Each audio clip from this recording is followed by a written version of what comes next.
Bone-deep exhaustion doesn't care about danger. It doesn't care that the man stepping over the shattered glass is Declan Walsh, a man who owns half the city and the politicians who run it. When your knees finally give out after a 20-hour shift, scrubbing sins out of marble floors, you just fall. Sophia fell. She expected the cold impact of the tile. She didn't expect to wake up hours later in a silk-sheeted bed, her calloused fingers locked in the iron grip of a ruthless killer. The grandfather clock in the main foyer struck 3 in the morning, the heavy chime reverberating through the empty halls of the Walsh estate. Sophia Reed didn't look up. She was on her hands and knees in the secondary dining room, a toothbrush gripped tightly in her right hand, scrubbing a dark, tacky stain out of the intricate grooves of the hardwood floor. It was blood. She knew it was blood. It had the distinct, metallic copper smell that cut right through the sharp citrus scent of her industrial cleaner. 2 years ago, when she first took the job, a stain like this would have sent her into a panic. She would have locked herself in the downstairs supply closet, hyperventilating, wondering if she was an accessory to murder just by holding a bottle of bleach.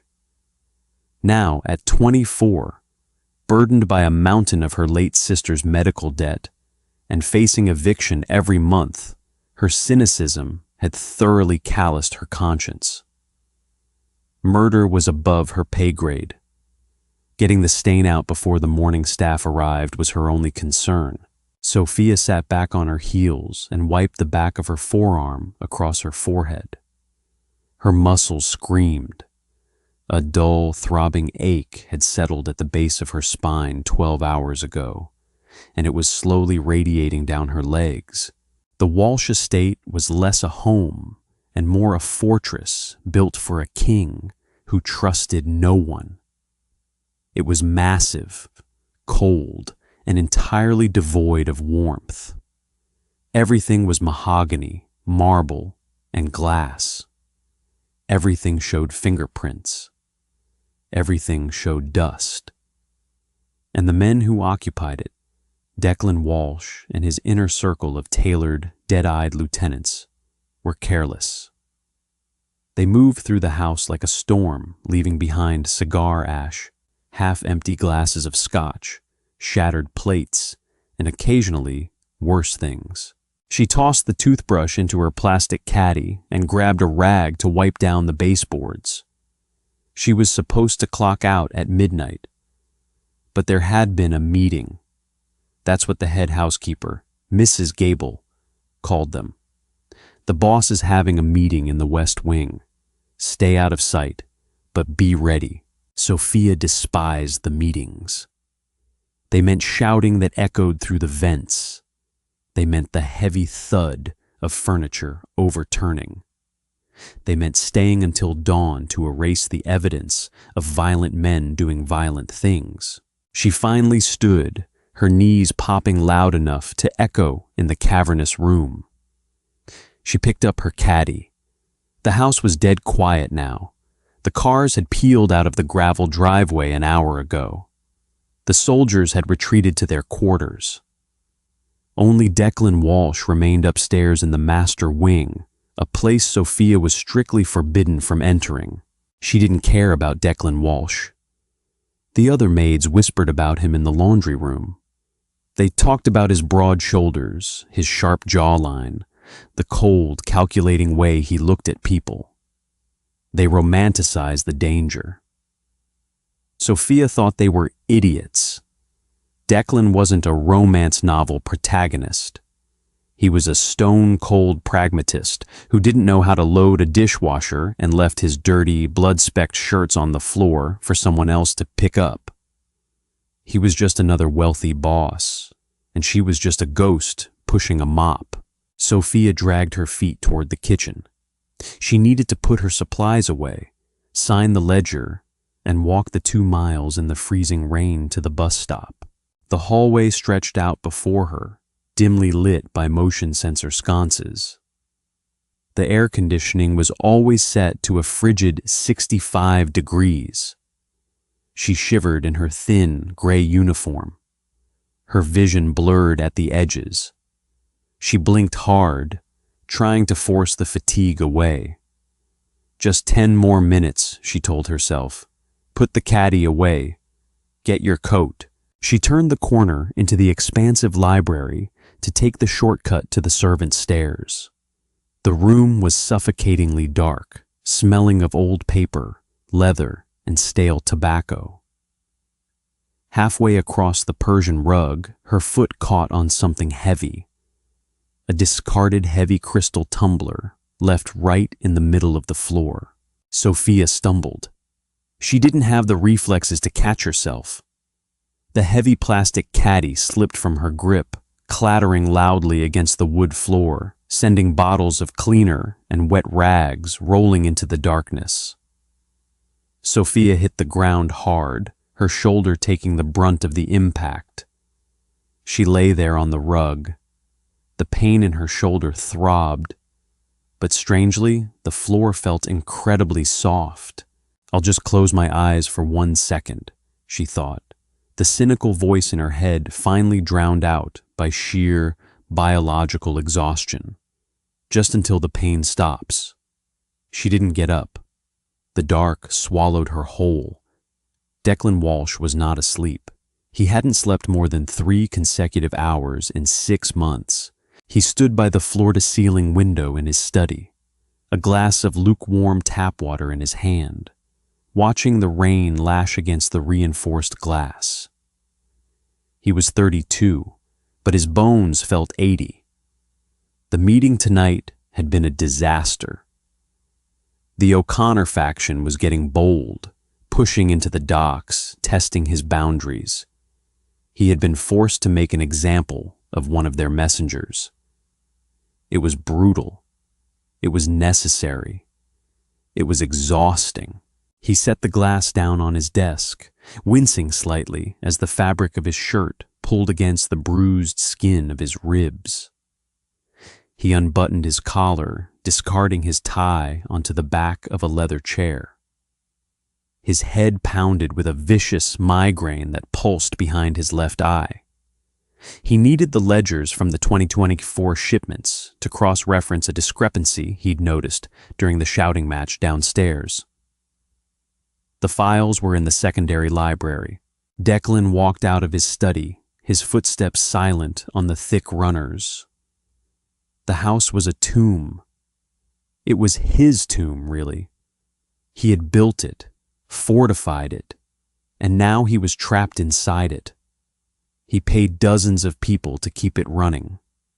An invisible army of staff that scurried away whenever he entered a room. He preferred it that way. Eye contact meant acknowledging their humanity, and he couldn't afford to care about collateral damage. He pushed open the heavy oak doors of the library.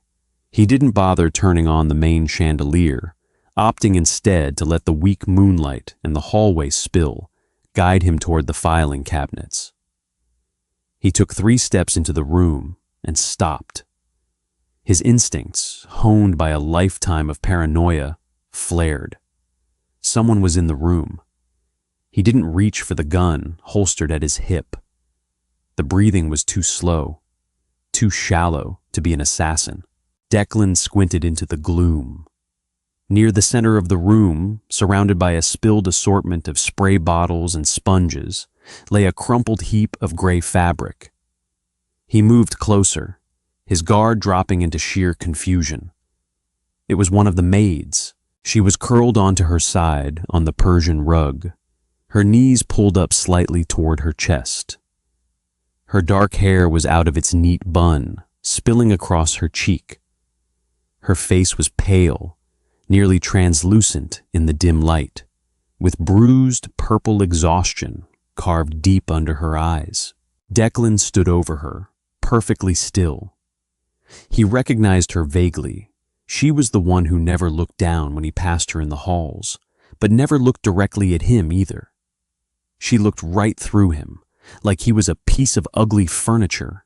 He found it mildly irritating. and therefore memorable. "Hey," he said. His voice was a harsh rasp, unused since he had barked orders 2 hours ago. She didn't stir. Declan frowned. He crouched down, the joints in his knees cracking. He reached out, his large, scarred hand hovering over her shoulder. He gave her a firm shake. "Wake up! You can't sleep here." Her head lolled slightly, but her eyes remained firmly shut. Her breathing was heavy, the slow, rhythmic drag of someone whose body had completely shut down. Declan withdrew his hand. He looked at the spilled cleaning supplies. He looked at her hands, resting limply on the rug. Her knuckles were raw, the skin cracked and peeling from harsh chemicals. Her fingernails were clipped ruthlessly short. A strange, uncomfortable sensation twisted in his gut. It wasn't pity. Pity was a useless emotion. It was recognition. He knew what it looked like to run until the engine seized. He saw it in the mirror every morning. This woman hadn't just fallen asleep. Her body had collapsed under the weight of the life she was carrying. A life, he realized with a cynical twist of his mouth, that involved cleaning up his messes. He should wake the head housekeeper, let her deal with it. It was inappropriate for him to intervene. He was the boss of a crime syndicate, not a babysitter. Declan stood up. He turned his back on her and walked toward the filing cabinet. He grabbed the ledger he needed. He turned to leave. He stopped at the doorway. He looked back at the small gray form on the floor. The library was freezing. He swore under his breath, a harsh, clipped curse. He tossed the ledger onto a nearby table. Declan walked back to her. He didn't overthink it.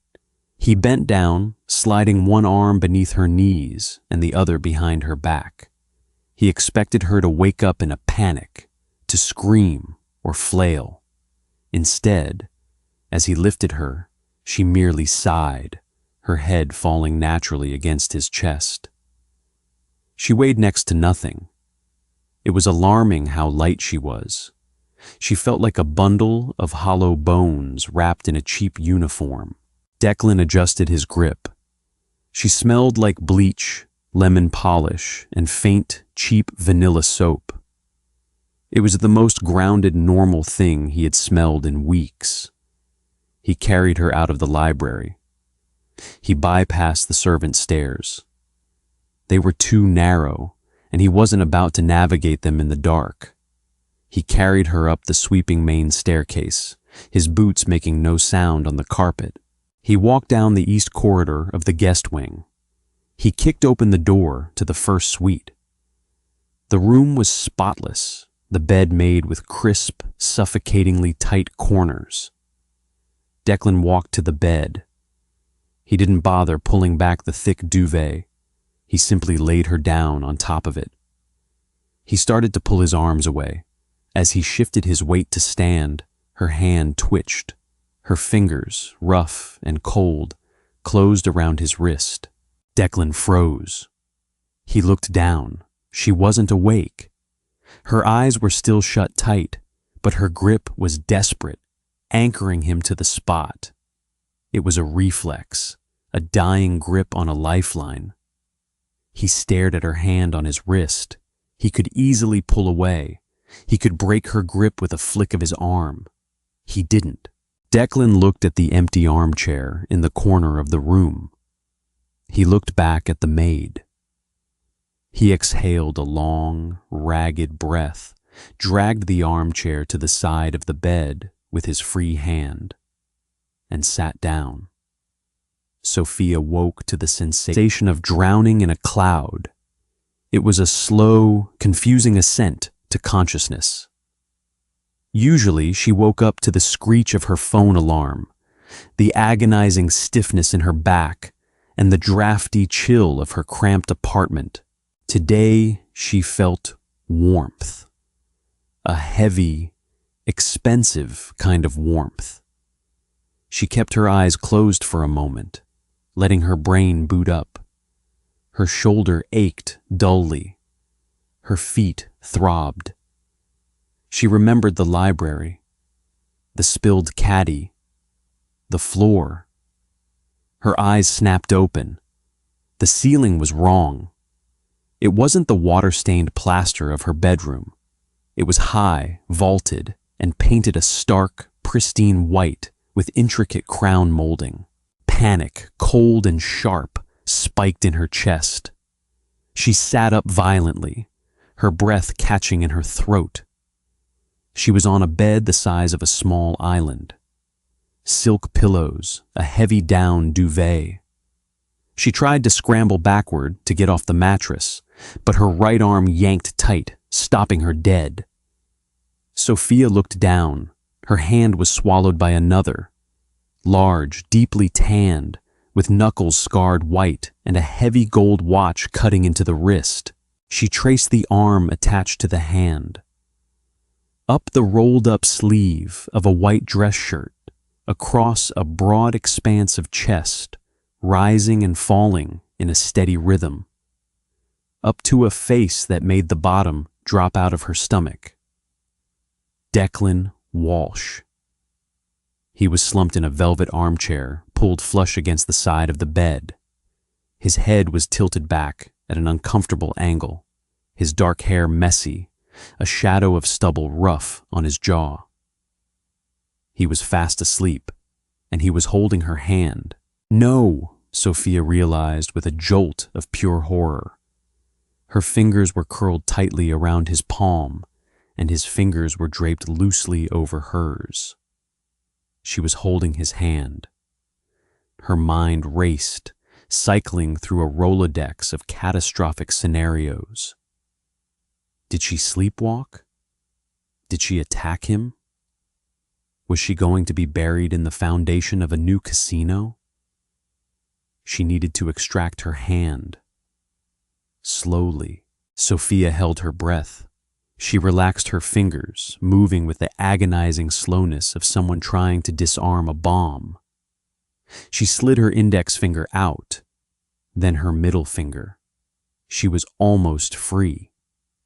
The moment her hand began to slip from his palm, Declan's fingers snapped shut, locking her back in place.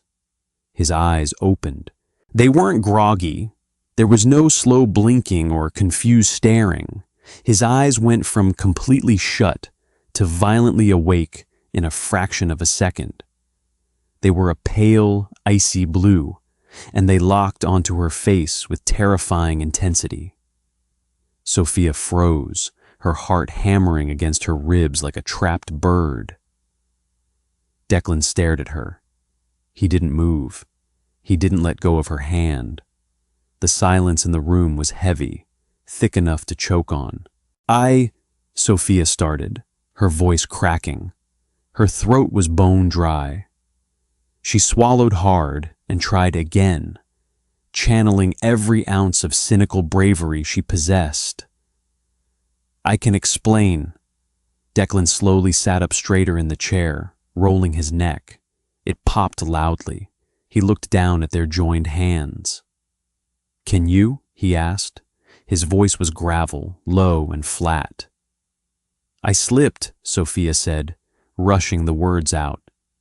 In the library, I dropped my caddy and I fell and I think I passed out. Declan's thumb casually brushed against the raw skin of her knuckles. It wasn't a caress. It was an assessment. I know, I found you. Sophia's brain stuttered. You brought me here? You were bleeding on a 300-year-old rug, he lied smoothly. I didn't want a stain. Sophia looked at her hands, her arms. There was no blood. She looked back at him, her brow furrowing. I'm not bleeding. Declan held her gaze, entirely unbothered by being caught in a lie. You looked like a corpse. It was depressing the room. Sophia didn't know what to do with that. The boss of the city's most feared syndicate was sitting in a chair, holding her hand, throwing dry insults at her. Sir, she said, her tone dropping into the formal, detached register she used for the staff managers. I apologize for the inconvenience. If you let go of my hand, I will get back to work, or pack my things if I'm fired. Declan looked at her mouth, then back up to her eyes. You think I brought you up here to fire you? I think men like you don't do things without a reason, Sophia said, surprising herself with her own bluntness. The fear was receding, replaced by a bizarre, surreal exhaustion. And I don't have anything you want, so I'm assuming I'm a liability. Declan's eyes narrowed slightly. He leaned forward, closing the distance between them. He smelled like expensive scotch, rain, and something inherently dangerous. You grabbed me, he stated, ignoring her assessment of his character. Sophia flushed. I was asleep. I didn't know what I was doing. You held on like you were falling off a cliff. I apologize. I tried to leave, Declan continued, his voice dropping a fraction lower, softer, yet somehow more intimidating. You wouldn't let go. Sophia yanked her hand hard. This time, he let her go. She pulled her arm back to her chest, rubbing her own wrist. There, she said, her voice shaking slightly despite her best efforts. I let go. I'll get my things. She threw her legs over the side of the bed, planting her feet on the thick rug. She stood up. Her legs wobbled instantly, a sharp spike of pain shooting up her spine. She pitched forward. Before she could hit the floor, Declan was there.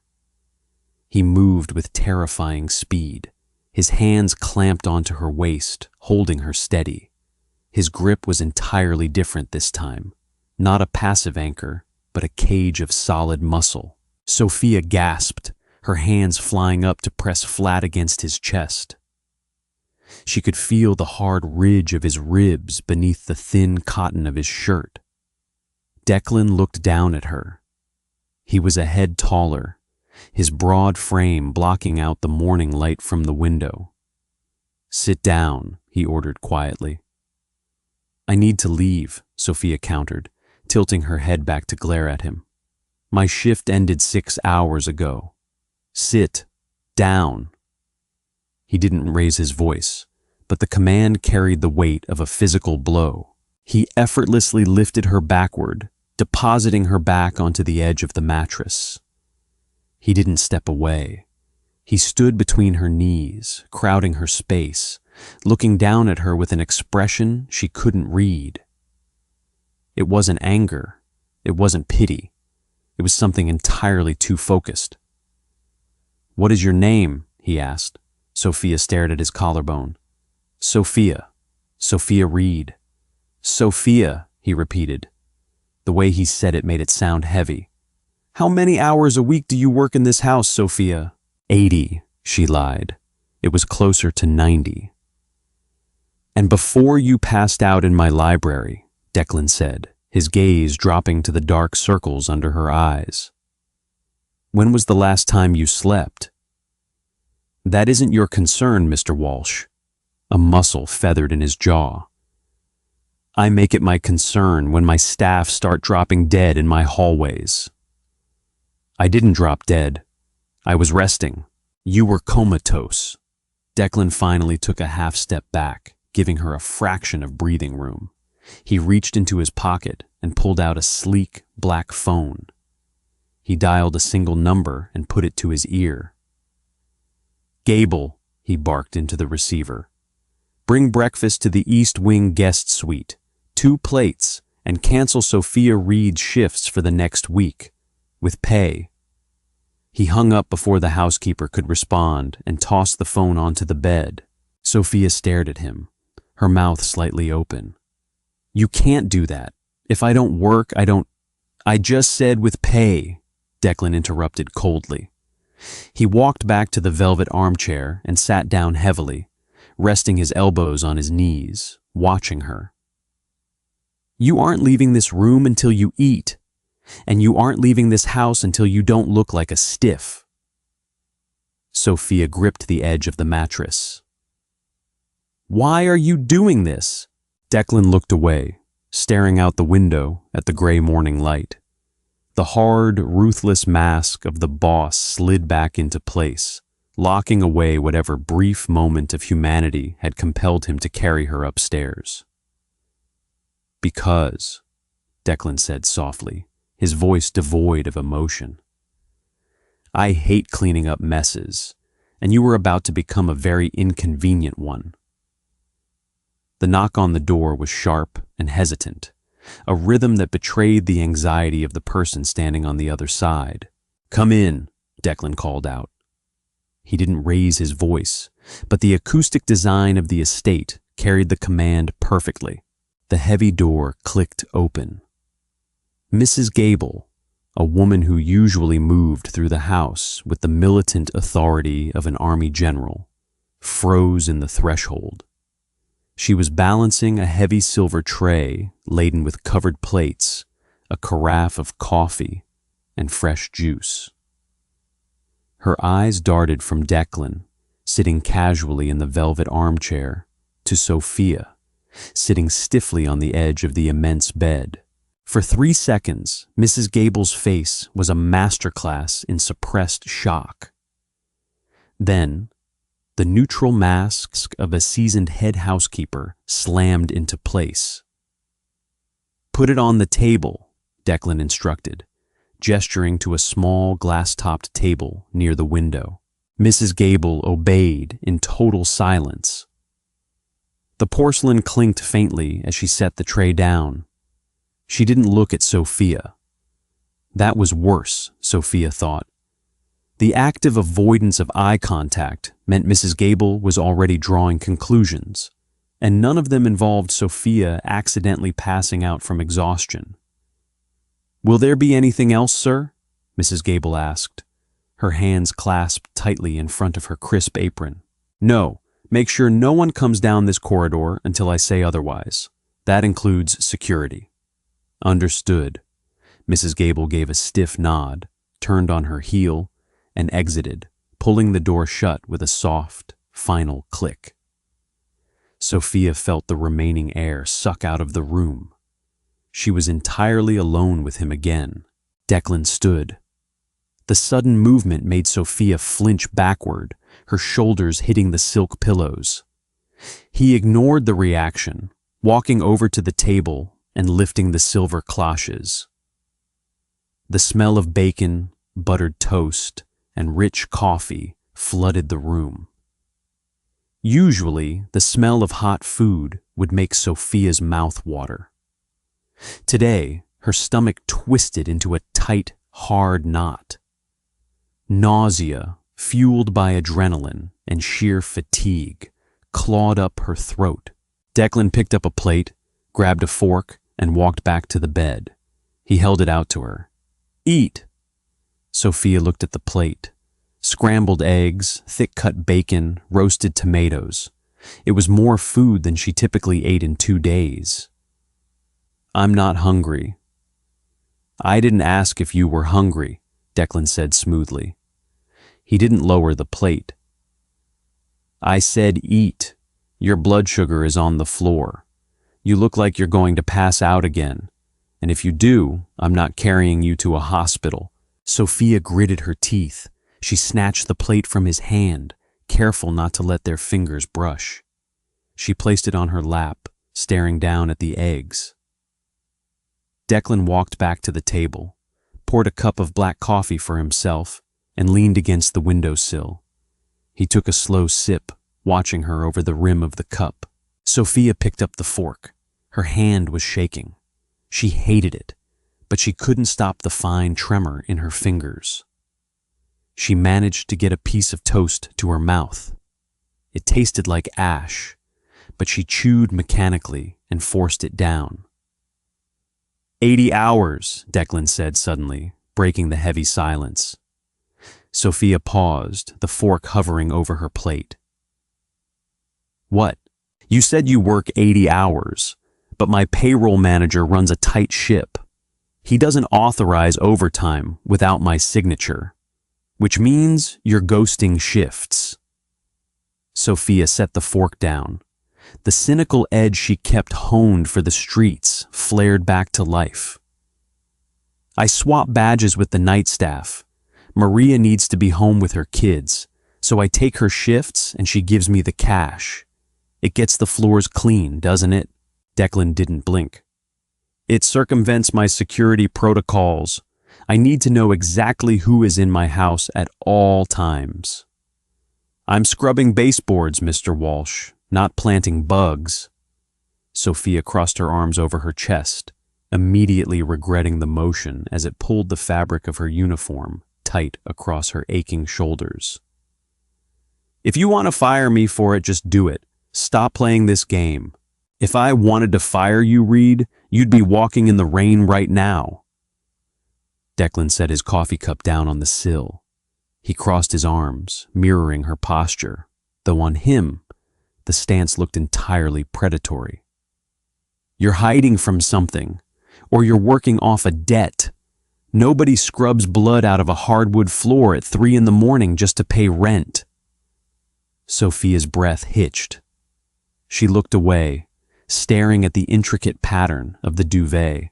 He was right, and it terrified her that he could read her that easily. Eat the eggs, Declan said, his tone softening a fraction, though the command remained. Then sleep. The door is unlocked.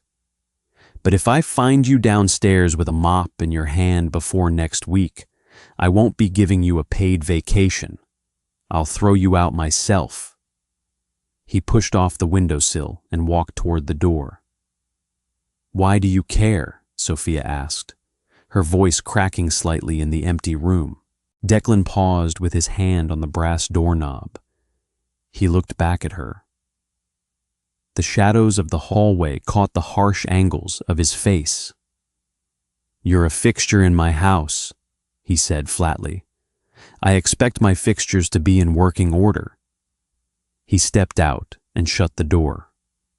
The study was located in the opposite wing, a room built entirely of dark mahogany, leather, and soundproofed glass.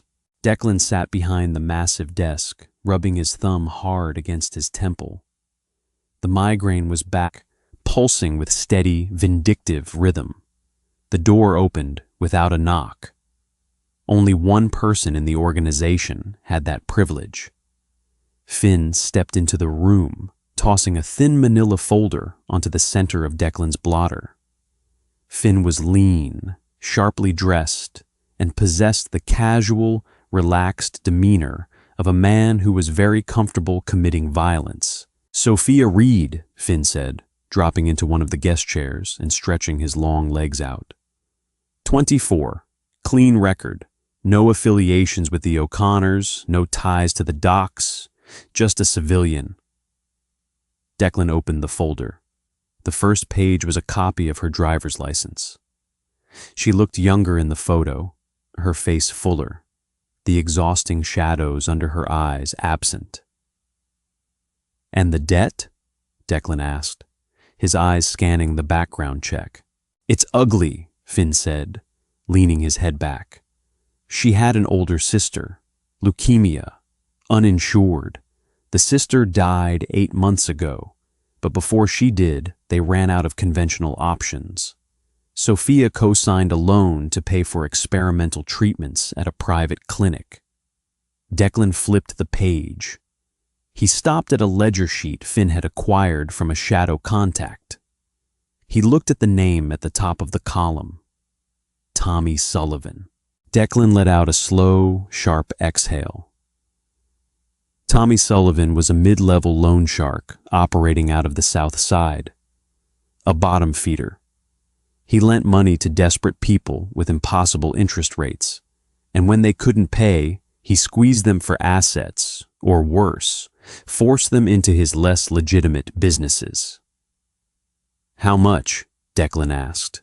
80 grand on paper, but with Sullivan's vig, she's paying $3,000 a month just to keep him from breaking her legs. She's not even touching the principal. She's working 3 jobs, Declan. The Maid gig here, a diner on 4th Street, and night shift stocking at a grocer. She's a machine. Declan stared at the numbers. The strange, uncomfortable feeling in his chest returned. It wasn't empathy. He didn't do empathy. It was territorial aggression. Sophia Reed worked in his house. She scrubbed his floors. She had passed out on his carpet. And some two-bit thug from the South Side was driving her into the ground, bleeding her dry while she bled onto Declan's Persian rugs. It offended his sense of order. "Sullivan is getting bold," Declan said quietly, closing the folder. Finn raised an eyebrow. "Sullivan doesn't know she works here. She's contracted through an agency. It's a coincidence. I don't believe in coincidence." Declan stood up, walking over to the small, wet bar in the corner to pour 2 fingers of scotch. "Sullivan has been pushing his collections territory north. He's putting his hands on people in my district." Finn sat up straighter, the relaxed posture vanishing. "You want me to send a message?" "No." Declan took a sip of the scotch, letting the burn cut through the fatigue. "I want you to buy the paper." Finn blinked. "Buy Sophia Reed's debt? Full principal. Pay him off. Tell him if he ever contacts her or steps foot north of the river again, I'll personally nail his hands to his own desk." "Declan, we aren't a charity. If you buy the debt, you hold the debt. What are you going to do, garnish a maid's wages for the next 30 years? "Just get it done, Finn." Declan's tone booked no argument. It was the voice that ended discussions and started wars. Finn held his hands up in surrender, standing. "Consider it done. Sullivan will piss himself when he sees the wire transfer." He paused at the door, looking back at his boss. "You know, if you wanted to fire her for working 80 hours, there's cheaper ways to do it." "She isn't fired," Declan said, turning his back to look out the window. "I have a new job for her." Sophia woke to total darkness. For a terrifying second, she didn't know where she was. She scrambled backward, her hands tangling in the thick duvet, her heart hammering against her ribs. Then the smell of expensive laundry detergent and faint rain hit her, and the memories of the morning flooded back. She fumbled for the bedside lamp, clicking it on. The soft, warm light illuminated the immaculate guest room. The tray of food was gone. In its place, a neatly folded stack of clothes sat on the glass-topped table. Sophia swung her legs out of bed. Her body ached, but the sharp stabbing pain in her spine had dulled to a manageable throb. She checked the heavy brass clock on the mantel. 8 p.m. She had slept for over 12 hours. She hadn't slept for 12 consecutive hours since she was a teenager. She walked over to the table. The clothes were simple: a pair of dark, high-waisted trousers, a soft gray cashmere sweater, and clean undergarments with the tags still attached. Beneath the clothes was a note written in sharp, aggressive handwriting: shower, dress, office. DW. Sophia stared at the note. Her cynical brain analyzed the situation. She was rested, which meant she could run. The house was massive. She knew the servant exits. But running meant going back to her freezing apartment, facing Sullivan's collectors on Friday, and losing the best-paying job she had ever held. She didn't have a choice. Poverty was a cage, and Declan Walsh had just offered her a slightly larger, padded version of it. She took a shower in the ensuite bathroom. The water pressure was incredible, hot enough to turn her skin pink and melt the remaining tension from her shoulders. She used a heavy cedar-scented soap she found in the glass stall, avoiding the mirror when she stepped out. She didn't want to see the hollow look in her own eyes. She dressed quickly. The clothes fit perfectly, which unsettled her deeply. The cashmere was ridiculously soft against her skin, a stark contrast to the stiff, scratchy polyester of her maid uniform. Sophia walked out of the guest suite. The house was quiet, the evening staff moving silently through the lower floors. She knew where the office was. She had never been inside, but she knew the heavy oak doors at the end of the West Wing corridor. She stood outside the doors, took a deep breath, and knocked twice. "Enter." Sophia pushed the door open. The office was dimly lit by a single desk lamp. Declan was sitting behind the desk, his jacket off, his sleeves rolled up to the elbows, exposing the thick scars wrapping around his left forearm. He was reviewing a stack of paperwork. He didn't look up immediately. He let her stand there, letting the silence stretch, establishing the dynamic. Finally, he closed a file and leaned back in his chair. He looked at her, really looked at her. His eyes tracked from the hem of the trousers up to the gray sweater, lingering for a fraction of a second on her neck before meeting her eyes. "Sit," he gestured to the leather chair across from him. Sophia walked forward, her footsteps muffled by the thick rug. She sat down, keeping her spine rigid, her hands folded tightly in her lap. "I bought your debt," Declan said. He didn't ease into it.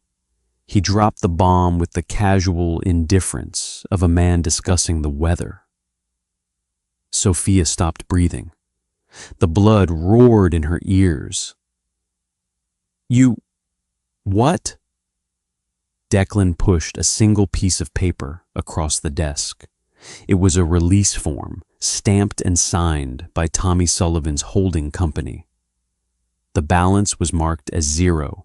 "Sullivan is out of the picture," Declan continued, his voice low and steady. "He won't call you. His collectors won't show up at your apartment. The 80,000 is gone." Sophia stared at the paper. She didn't reach for it. She knew better than to believe in miracles. Miracles were just traps set by people with better leverage. "Why?" she asked, her voice trembling despite her iron grip on her composure. "You don't know me. I'm a maid." "You were a maid," Declan corrected. "I don't employ maids who owe money to bottom-feeding loan sharks. It makes them vulnerable to bribery. It makes them a security risk in my house." "So, you fired me by paying off $80,000. Sophia let out a bitter, humorless laugh. "I know how this works, Mr. Walsh. Men like you don't do favors. What do I owe you now?" Declan leaned forward, resting his forearms on the desk.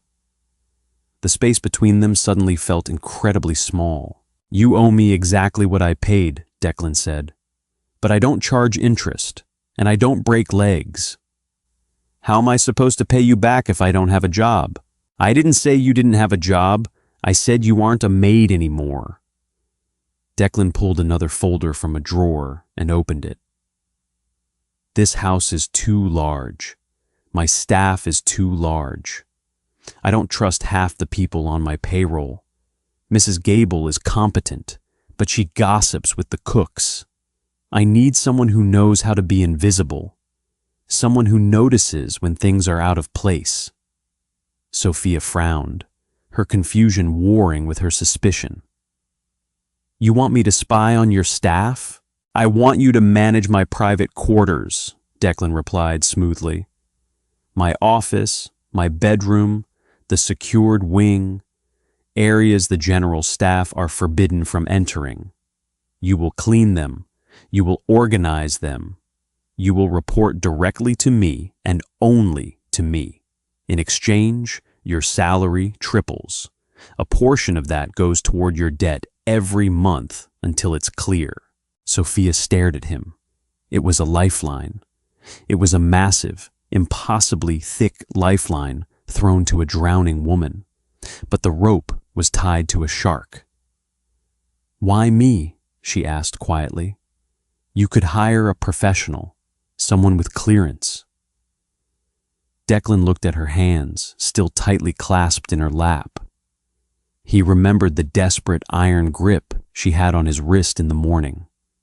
He remembered the raw, peeling skin of her knuckles. "Because you fell asleep on a hardwood floor surrounded by bleach rather than ask for a break," Declan said, his gaze snapping back up to lock onto hers. "You have a survival instinct, Sophia. I respect survival, and I trust a cynic over a professional any day of the week." He pulled a black pen from his pocket and set it on top of the contract he had placed next to Sullivan's release form. "Sign it," Declan ordered softly. "Move your things out of that freezing apartment and into the staff quarters here. Stop running yourself into the ground for people who don't care if you die." Sophia looked at the pen. She looked at the man offering it. He was dangerous. He was lethal. He was the boss of a criminal empire. But right now, he was the only thing standing between her and the abyss. Slowly, Sophia reached out. Her fingers brushed the cool metal of the pen. She didn't look away from Declan's icy blue eyes as she pulled the contract toward her. She was trading one monster for another, but at least this one provided cashmere and a warm bed. She uncapped the pen and signed her name. The transition from the downstairs servants' quarters to the master wing was like crossing an invisible border into a different country. Downstairs, the house was a hive of quiet, anxious energy. Maids whispering in Spanish and English, the clatter of industrial dishwashers, the sharp smell of commercial bleach. Upstairs, the silence was absolute. Sophia moved into a room adjacent to Declan's private office. It was meant for a live-in valet, a position Declan had apparently never filled. The bed was a full size, the mattress thick and supportive. There was a window that looked out over the sprawling manicured gardens, not the brick wall of an alleyway. For the first 3 nights, Sophia woke up every 2 hours in a cold sweat, waiting for the other shoe to drop. She waited for a knock on the door, demanding payment in a currency darker than cleaning. The knock never came. Instead, a bizarre, solitary routine established itself. Sophia was no longer a ghost haunting the house. She was the ghost haunting Declan Walsh. Her instructions were simple, delivered via a typed memo left on her small desk. Clean the office, the master bedroom, the private gym, and the secondary library. Do it when I am not there. Touch nothing in the safe. Throw away any glass that isn't completely empty. The work itself took less than 4 hours a day. Compared to her old 80-hour weeks, it felt like early retirement. But the psychological weight of the job was immensely heavier. She was inside the fortress now. She saw the cracks in the walls. Sophia learned the shape of Declan's life through the things he left behind. She learned he preferred a specific brand of scotch, not for the taste, but because it burned the throat enough to keep him awake.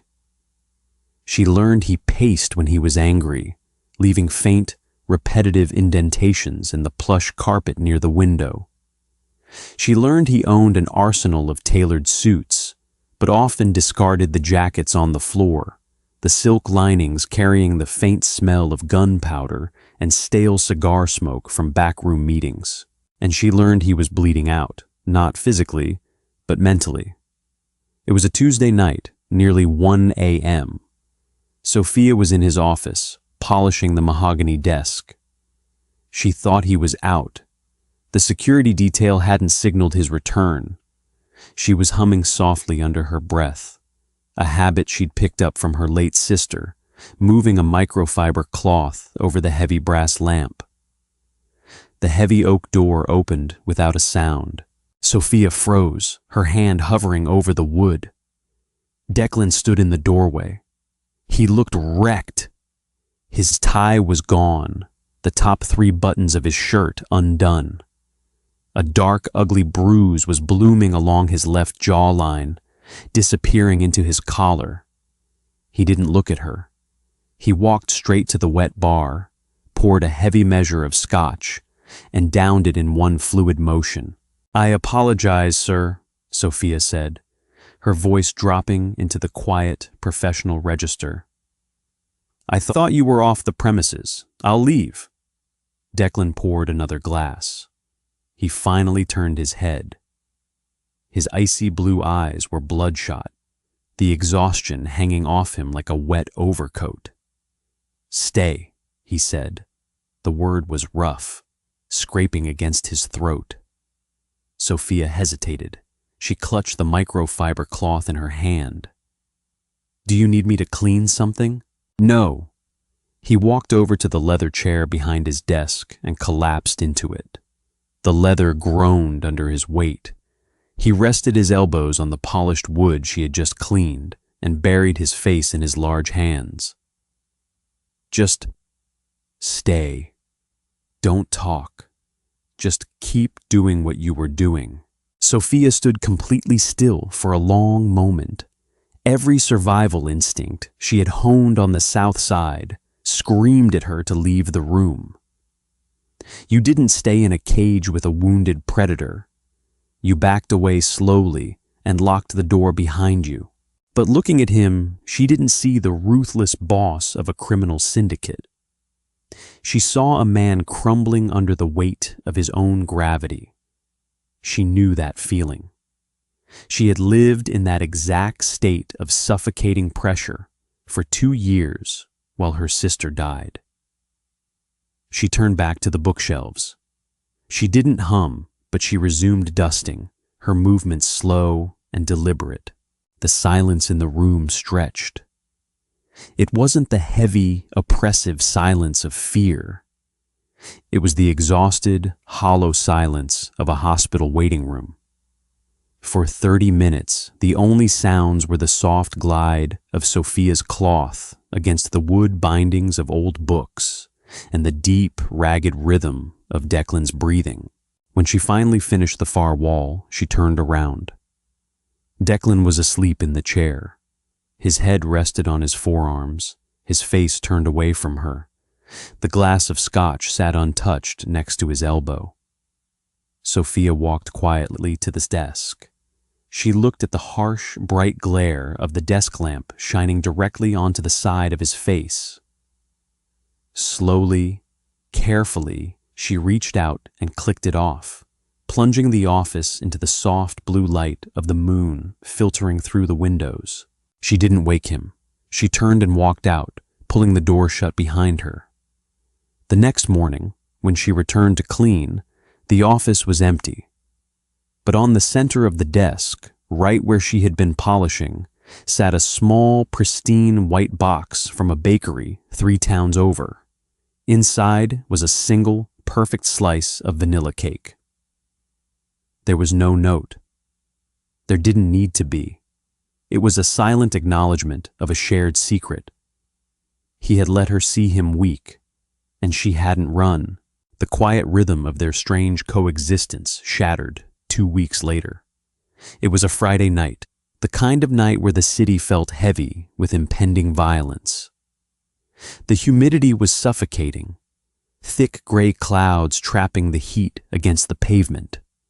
The storm broke at midnight, unleashing a torrential downpour that hammered against the reinforced glass of the master wing.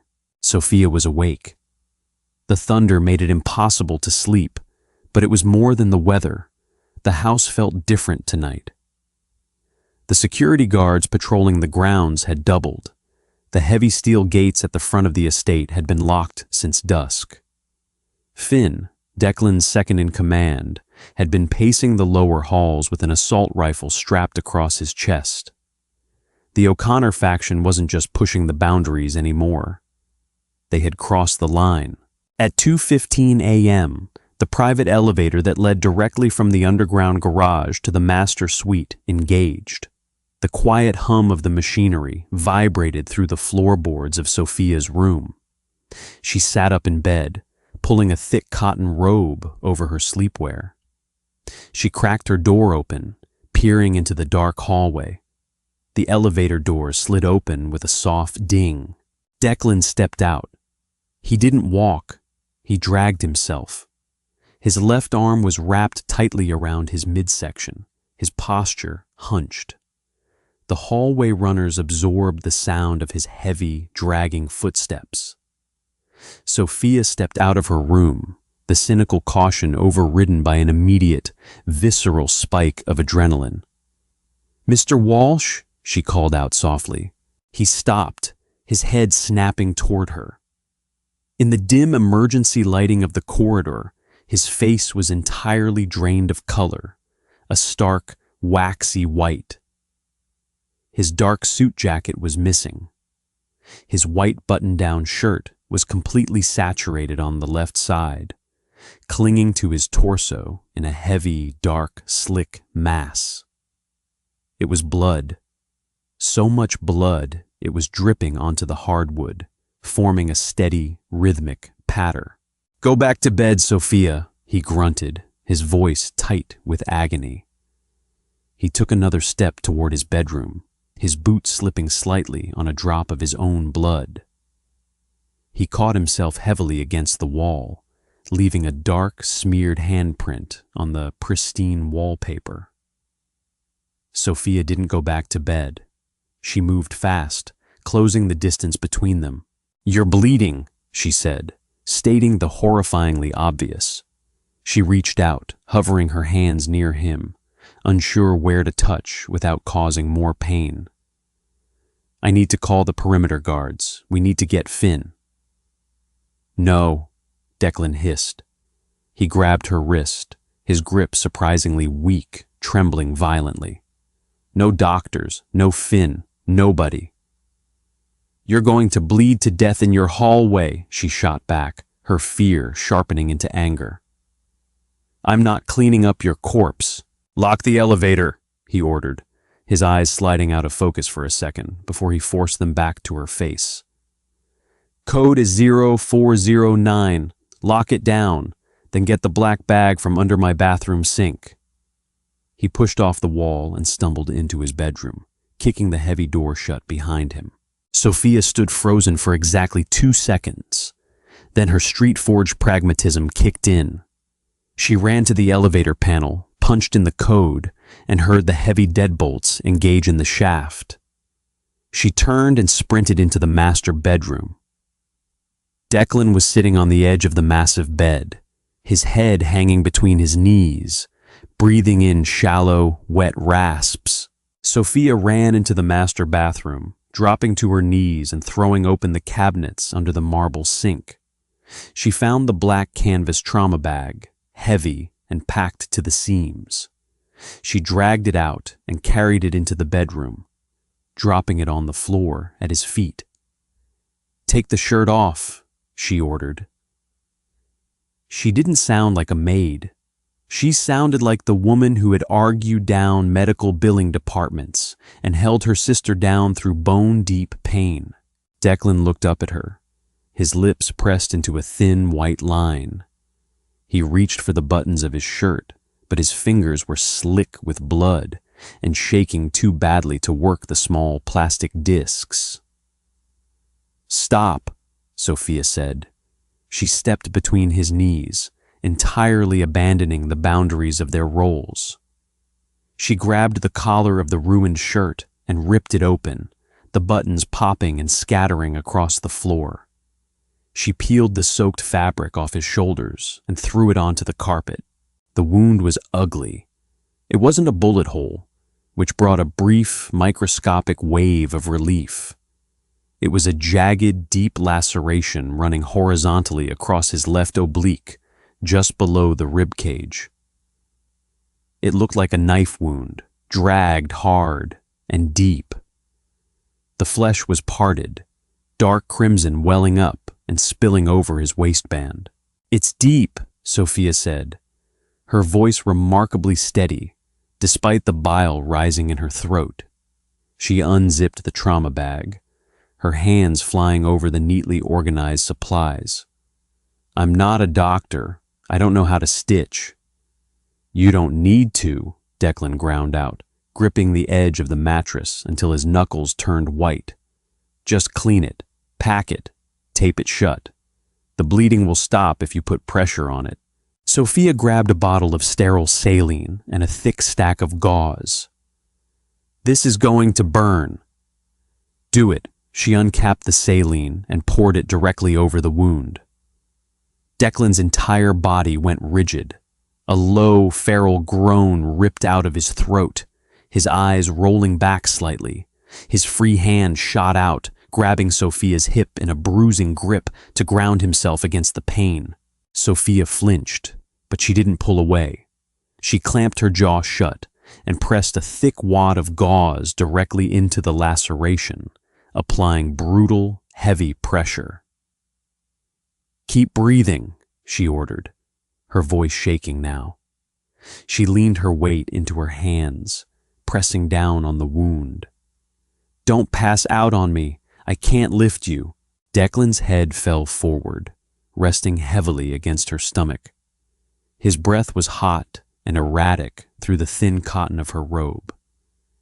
He didn't let go of her hip. His grip was an anchor, holding him to consciousness. For 10 agonizing minutes, the only sound in the room was the violent crash of thunder outside and the ragged, desperate breathing of the two of them inside. Sophia watched the blood seep through the white gauze, staining her own hands, coating her wrists. It was the same metallic copper smell she had scrubbed out of the floorboards weeks ago. But this time, it wasn't an anonymous mess. It was him. "Okay," Sophia whispered, slowly easing the pressure. The bleeding had slowed to a sluggish ooze. "Okay, it's slowing down." She grabbed a tube of surgical glue and butterfly closures from the bag. Her hands were covered in his blood, slipping slightly as she worked. She pinched the jagged edges of the wound together, sealing them with the glue, then taping them down with violent precision. She wrapped a thick, white pressure bandage entirely around his torso, pulling it tight. When she finally stepped back, her knees buckled slightly. She dropped onto the floor, sitting on her heels, staring at her blood-soaked hands. Declan was slumping forward, his elbows resting on his knees. The color hadn't returned to his face, but his breathing was deeper, more regulated. He looked down at her. He saw the violent tremor shaking her shoulders, the way she was staring at the blood on her skin like she couldn't comprehend it. Slowly, agonizingly, he reached down. He didn't care about the blood. He caught her wrists, pulling her hands away from her face. "Look at me," he rasped. Sophia dragged her eyes up to meet his. "You did good," Declan said quietly. The ruthless, terrifying boss of the syndicate was gone. The man sitting on the bed was just flesh and bone, stripped bare by violence and survival. "You saved my life." Sophia let out a wet, breathless laugh, a tear finally breaking loose and tracking down her cheek.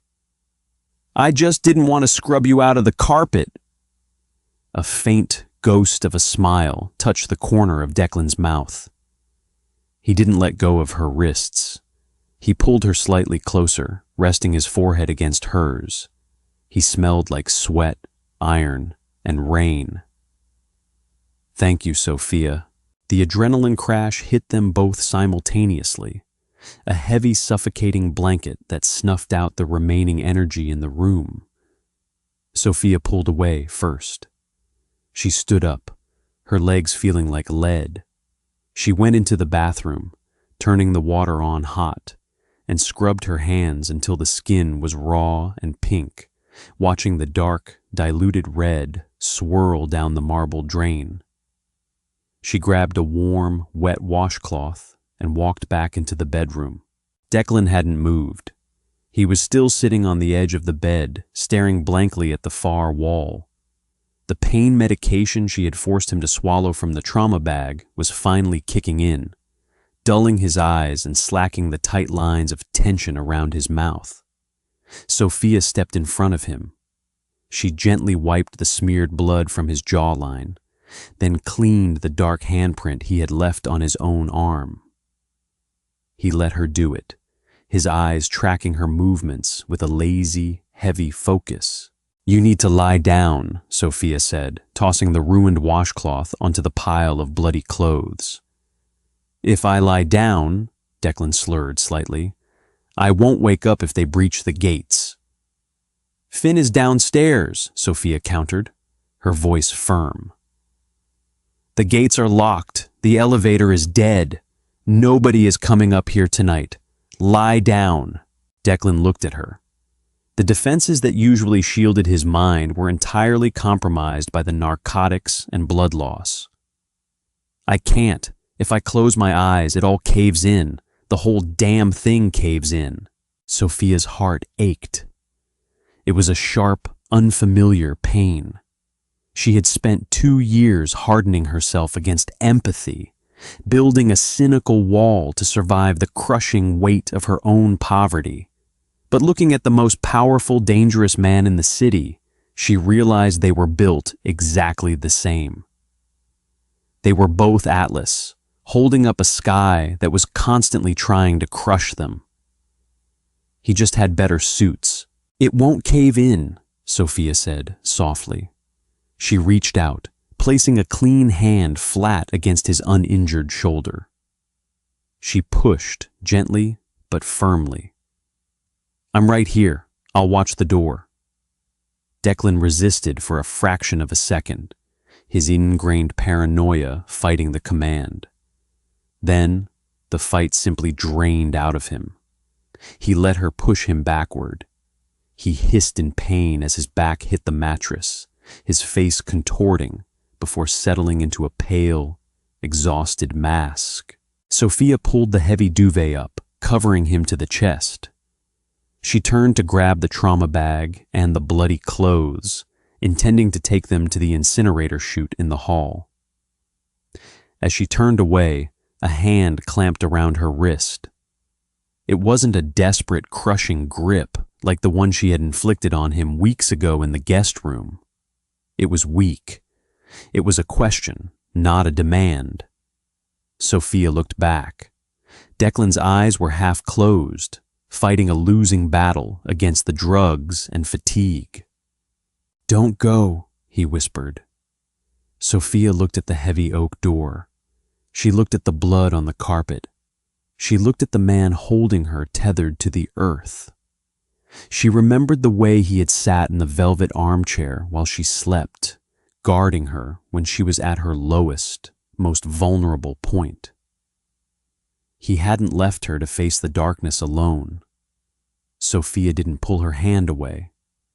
She turned back to the bed. She didn't drag an armchair over. She kicked off her slippers and climbed onto the massive mattress. She lay down carefully on her side, facing him, keeping a safe distance from his bandaged torso. Declan's eyes fluttered shut the moment her weight settled onto the bed.